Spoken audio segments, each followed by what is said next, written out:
Hello everyone, it's me SR और आप सभी का ड्रैगन मास्टर के और एक नए एपिसोड में स्वागत है। जैसा कि पिछले वाले एपिसोड में हम लोगों ने देखा था, सिंजो और जाओ को इतने झटपट आते हुए देखने के बाद ना यूसा तो पूछ ही लेती है, तुम लोग तो अभी अभी गए थे और अभी अभी इतने जल्दी वापस भी आ गए, क्या तुम लोग को पानी पानी मिल गया या फिर तुम लोग ऐसे ही खाली हाथ वापस आ गए। और यूसा का ये वाला बात सुनने के बाद ना जाओ तो कॉन्फ्यूज हो गया था, क्योंकि बेचारा जाओ और सिंजो ना 2-3 चैप्टर से अभी रिलीज के अंदर था, यानी कि कम से कम तो 8 से 9 घंटा तो होगा ही। पर तभी ना हम लोग प्यारे सिंजो जाओ को समझाते हैं कि मुन्ना, मैंने तुम्हें कहा था ना रेलिक के अंदर वाला टाइम ना बहुत अलग चलता है, इसलिए तो हम लोग यहाँ पे ना थोड़ी देर के लिए गए थे और रेलिक के अंदर ना हम लोग बहुत घंटों से थे। जो सुनने के बाद अभी साव तो बहुत ही खुश हो गया था और कहते हैं, अरे अगर ऐसा ही बात था तो मुझे पहले बताना चाहिए था ना, तो मैं और 2-3 उस रेलिक के अंदर रह जाता। और इसी के साथ हम लोग यूजा को दिखाया था, जो कि अभी उस छोटी बच्ची से कह रही थी कि अरे वो छोटी बच्ची, तुम यहाँ पे डर क्यों हो, वैसे भी हम लोग तो तुम्हारे साथ है। अरे देखो तो मैं तो तुम्हें पूछना ही भूल गया, तुम्हारा नाम क्या है, थोड़ा सा मुझे भी तो पता चले, इतने क्यूट बच्ची का नाम क्या है। तो वो लड़की रोते हुए कहती है कि उसका नाम सी मिरू है, उससे ना ये नाम उसके नानी ने दिया है, और वैसे भी उसका नानी जो उन लोगों का विलेज यानी कि स्टोन विलेज था, उसी विलेज का एक हीरो भी थी। जहाँ पे ये बात सुनने के बाद ना यूसा तो खुश हो गई थी, लेकिन दूसरी ओर जो पहले विलेज का गार्डियन था वो आगे आते हुए कहते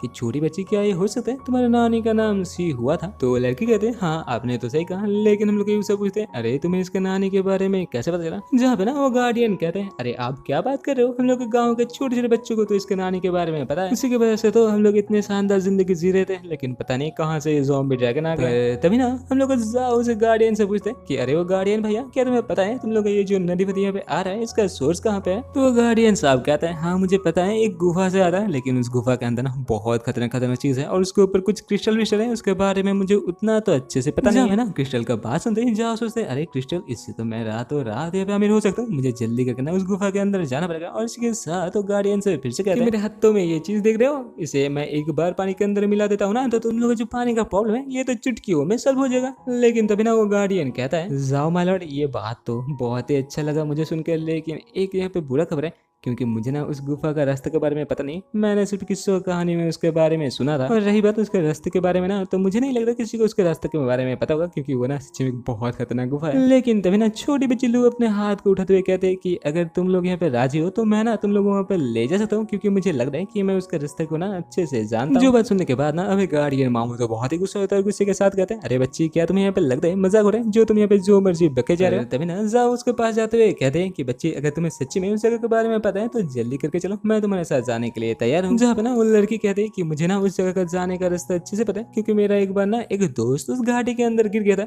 जिसने ही मुझे कहा था कि इस घाटी के अंदर ना उसने बहुत सारे जेम्स और खजाना वजाना देखा है, और मुझे तो ऐसा ही लग रहा है कि आप लोग ना उसी घाटी के बारे में बात कर रहे हो। जो सुनने के बाद अभी वो गार्डियन साहब कहते हैं अरे बच्ची, तुम देखो तो एक के बाद एक झूठ बोले चलो, तुम्हें क्या लगता है मैं कोई बेवकूफ हूँ। इन लोगों को छोड़ दो, इन लोगों को तो पता नहीं होगा कि उस घाटी के अंदर क्या होता है, लेकिन मुझे अच्छे से पता है उस घाटी के अंदर अगर कोई गिरता है ना, वो तो बाहर जिंदा नहीं आता। तो तुम क्या कहना चाहते हो, उसका लाश तुम्हारे साथ आके बात किया। तभी ना सिंह उस लड़की के पास जाते हुए कहते हैं कि अरे इसे इतना मत डांटो, ये लड़की ना यहाँ पे सच कर रही है, छोटी बच्ची के पास ना एक खास शक्ति है जिसके चलते वो किसी की भी आत्मा के साथ बात कर सकती है। जो सुनने के बाद जाओ तो सच्ची में बहुत खुश हो गया था और उस लड़की के पास जाते हुए कहता है कि बच्ची, तो तुम्हें सच्ची में काली घाटी में जाने का रास्ता पता है। तो लड़की कहते हैं हाँ मुझे पता है, मैं ना एक बार वहाँ पे गया था, अगर तुम कहते हो तो मैं तुम्हें वहाँ पे ले जा सकता हूँ। पर तभी ना अचानक से सीरियस होते हुए कहता है कि मुझे नहीं लगता कि वो जगह ना इतना आसान होगा, तो एक काम करते हैं, मैं ना मेरे साथ सिंजो और यूसा को ले जाता हूँ, बाकी सब यहाँ पर ही रहो। जाओ का ये वाला बात सुनने के बाद ना सिंजो और यूसा तो कहते हैं हाँ ठीक है चलो तुम्हारे साथ चलते हैं। लेकिन दूसरे और वो गार्डियन साहब तो यहाँ पे भड़क जाते हैं और कहते हैं क्या तुम सच में इस बच्ची के बात में भरोसा करके वहाँ पे जा रहे हो, मैं तुम्हें बताना चाहता हूँ वो जगह ना सच में बहुत डरावना है। तो जाओ कहते हैं अरे तुम मेरे बारे में फिक्र मत करो, क्योंकि मेरे पास ना एक बहुत ही अच्छा और धांसू चीज है, जिसे खिलाने के बाद ना मेरा ड्रैगन पल भर में ना ड्रैगन मोनार्क से ड्रैगन लॉर्ड में पहुंच जाएगा, और उसके मदद से जितने सारे ड्रैगन मेरे सामने आएगा सबको तो मैं चुटकी भर में मसल दूंगा। जहाँ पर जाओ का ये वाला बात सुनने के बाद ना यूसा तो अपने मुंह फुलाते हुए कहते हैं हाँ हाँ तुम ना आजकल बहुत बड़ा फेंक रहे हो, वैसे भी मैं तुम्हारे साथ जा रहा हूँ, तुम्हें और किसी का क्या टेंशन। इसी के साथ नेक्स्ट स्टेशन में हम लोग को जाओ को कहीं के नहीं तो निकलते हुए दिखाया था, जिसके साथ है भाई छोटू और ग्रेनी तो जा रहा था। लेकिन तभी ना मिस्टर बानीलाल कहते हैं अरे जाओ तुम मुझे यहाँ पे कहाँ घसीट के ले जा रहे हो, मुझे यहाँ पे ना सोना है, मुझे किसी के साथ फाइट वाइट नहीं करना। जो सुनने के बाद अभी जाओ कर अरे ना बच्चे, तुम्हें कौन फाइट करने के लिए कह रहा है, तुम तो एक हीलिंग वाले ड्रैगन हो, तुम एक काम करो ना, हम लोग को जल्दी जल्दी करके इतना हील कर दो कि हम लोग ना एकदम नॉर्मल बन जाए। तुम्हें पता नहीं होगा रेलिक के अंदर ना हम लोग को बहुत सारा फाइट करना पड़ा, जिसके चलते ना अभी हम लोग के अंदर तो इतना सा भी एनर्जी नहीं है। लेकिन तभी ना बनियाल कहता है क्या तुम्हें मैं कोई रिचार्जेबल बेटा ही लगता हूँ, मैं कोई रिचार्ज का केबल टेबल नहीं हूँ, तुम जो हो सके अपने आप से करो, मैं तो सोने चला।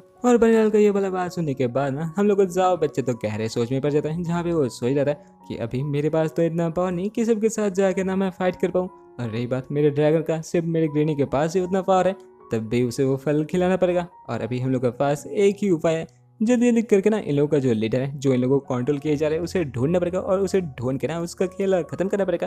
तभी ना ये खत्म होगा। लेकिन तभी ना पीछे से फिसीलाल निकलते हुए जाओ के मत्थे पे एक टबली लगाते हुए कहते हैं अरे जाओ बच्चे, तुम्हारा दिमाग हिल गया क्या, तुम यहाँ पे वापस क्यों आ चुके हो, तुम्हें पता नहीं यहाँ पे कितने सारे ड्रैगन है, तुम तो थोड़ी देर पहले यहाँ से दुम दबा के भाग लिए थे, अभी वापस क्यों आए हो। जहाँ पे ना बेचारा जाओ रोते हुए कहता है कि आप देख नहीं सकते, मेरे पास ना इतना सा भी पावर नहीं है, इसीलिए तो मैं छुपते छुपते इस विलेज के अंदर घुस रहा था, ताकि घुस के ना इन लोगों का जो लीडर है उसका खेला खत्म कर पाऊँ। और कहाँ से आप आके मुझे डरा दिया। जो सुनने के बाद अभी फिलहाल कहते अरे बच्चा ऐसा बात है तो मुझे पहले बताना चाहिए था ना, जल्दी करके जाओ, जाके एक दो ड्रैगन को यहाँ पे मार लो ना, उससे मारने के बाद उसका जो स्पिरिचुअल पावर है वो तुम एब्जॉर्ब कर लो और जो कोर मिलेगा अपने ड्रैगन को खिला दो, तो तुम्हारा ड्रैगन देखो एकदम नया हो जाएगा। ये सब कुछ सुनने के बाद जाओ कहते अरे ये बात तो सही है, लेकिन मेरे पास ना अभी उतना वक्त नहीं है, मेरे पास बहुत काम है, तो आप एक काम कीजिए ना, मुझे जल्दी करके बता दिए मेरे ड्रैगन के लिए कौन सा ड्रैगन सबसे अच्छा होगा। जहाँ पे बिस्मिल्लाह कहते हैं तुम्हारे ड्रैगन के लिए तो पर्पल ड्रैगन बहुत अच्छा होगा। और तभी ना हम लोग जाओ को याद आता है अरे पर्पल सेट के पास बहुत सारे ड्रैगन है। और ये सुनने के बाद अभी बिस्मिल्लाह तो कहते हैं हाँ हाँ बच्चे,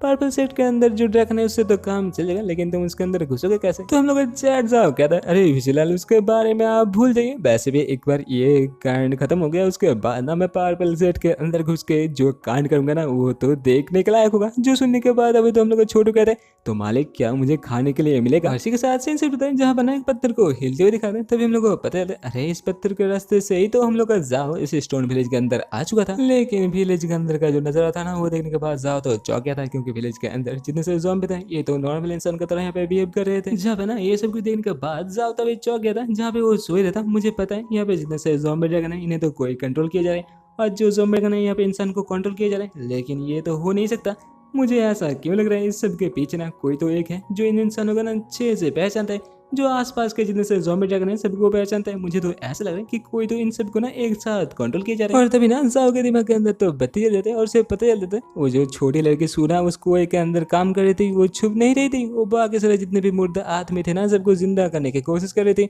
और ये सब के पीछे छोटी बच्ची सू का ये हाथ है, जो समझने के बाद वो भागते हुए चले जाते हैं, क्योंकि अभी हम लोग को सिंजो और यूजना अभी उस छोटी बच्ची के पास ही थी। लेकिन रास्ते में जाते जाते जाओ को कुछ ऐसा दिख जाता है ना जो देखने के बाद जाओ तो डर गया था, क्योंकि उसी छोटी बच्ची ने कहा था रास्ते में जाते जाते उसी का जो दोस्त है ना जिसने उसे काले घाटी के बारे में बताया था उसका ग्रेवस्टोन है, लेकिन देखो तो यहाँ पे उस छोटी बच्ची के नानी का ग्रेवस्टोन है, यानी कि वो छोटी बच्ची तो यहाँ पे झूठ किए जा रहे हैं। इसका मतलब वो लड़की ना कुएं के अंदर किसी ज़ॉम्बी से छुपने के लिए नहीं गई थी, उसके अंदर छुपने के लिए गई थी ताकि कोई समझ ना पाए कि वो ना सबको यहाँ पे कंट्रोल कर रही है। जो समझ जाने के बाद अभी जाओ ना बनीलाल से कहते अरे बनीलाल जल्दी कर बताओ अब यू से कहाँ पे, मुझे ना जल्दी करके उन लोगों के पास पहुंचना है, क्योंकि मुझे ऐसा लग रहा है वो लोग ना बहुत बड़ी मुसीबत में फंसने वाले हैं। तो बनीलाल भी कहते हैं अरे जल्दी करो ये मेरे मास्टर के बात है, जल्दी जल्दी करके चलो। और ये कहने के बाद ही दोनों ही उन लोगों की तरफ भागने लगते हैं। और इसी के साथ सेंसिटिव हम लोग छोटी बच्ची सू सिंह और यूसा को देखने के लिए मिलते हैं, जहाँ पर छोटी बच्ची के कहने पे ना यूसा तो कहीं पे नीचे उतर रहे थे। और तभी यहाँ पे हम लोग सिंह सोचते हैं कि देखो तो मुझे लग रहा है ना जाओ को भी अभी समझ आ चुका है इस लड़की के साथ कुछ तो ऐसा वैसा है। जाओ तो जाओ फुल स्पीड के साथ मोहन का सवारी करते हुए आ रहा था,